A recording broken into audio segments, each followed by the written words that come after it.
And it's my pleasure to introduce our next set of speakers as well as their co-host. So please welcome Mariah, sorry, to the stage, as well as Eric Brown, Linda Boya, and Jennifer Chu-Carroll. And they'll be talking to you.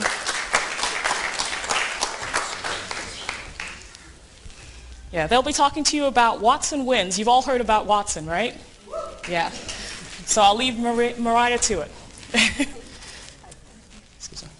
What did you have to study in school to build Watson?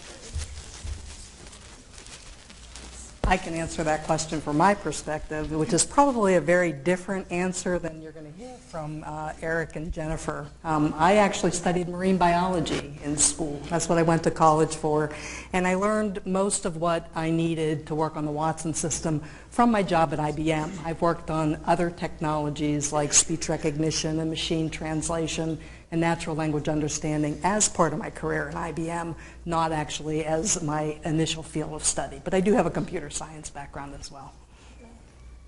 Okay, so for me, I actually was trained as a computer scientist and stuck with it this whole time. So I had a bachelor's degree in computer science, master in computer science, and PhD in computer science.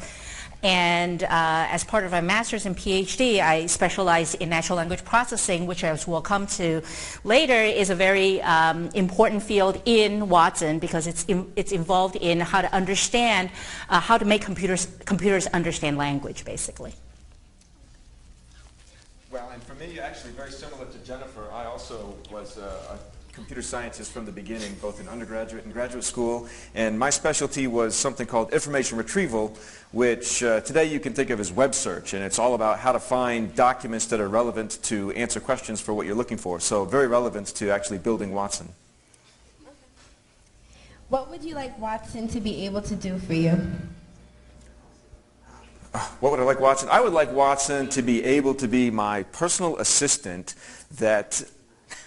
Well, so this is what everybody wants, a personal assistant that knows everything about your life and can answer questions before you even come up with the question. I want it to give me answers before I even have to ask for them, so that all the information I need to make important decisions, to do my job, is at my fingertips all the time.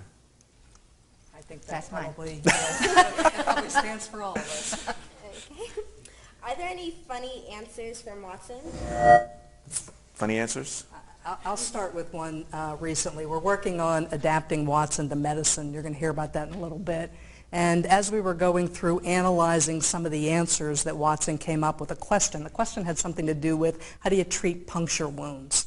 It was actually Eric. He was examining Watson's answers, and somewhere in the list of a couple hundred answers was the answer bacon. Right? So how do you treat puncture wounds? Bacon. So I think Eric's assumed this is obviously wrong, right? There's no way that this could be a possible answer. And so he started using Watson to explore the evidence behind why did Watson come up with that answer, and found that there was actually an article about a home remedy where somebody had written that they stepped on a nail and wrapped bacon around the puncture wound, and something about the fat in the bacon helped draw the infectious materials out of the puncture wound. I mean, bacon makes you feel better no matter what, so it's pretty obvious that bacon can treat a lot of things, right? There you go, right? Anyway, that was one. Yeah, one of my favorite questions is actually how it illustrates how Watson can interpret a question differently than how a human asks it.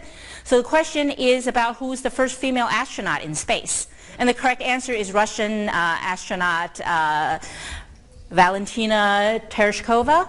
And Watson's answer was Wonder Woman. Which, if you think about it, was actually probably correct.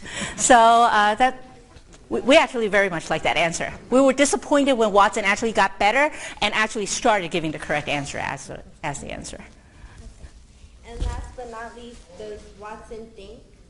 Have a mind of its own? So, I think we'll talk about that a little bit actually in the next 10 or 15 minutes. And I think you'll see that it's a little bit different than what James was talking about. We didn't build Watson by trying to simulate the brain and trying to understand how the brain works, but rather we tried to build a system that could behave like a human would. And so when answering questions, Watson acts like the way a human would answer them, but underneath the covers, it doesn't work, I think, very much at all like the way the brain works.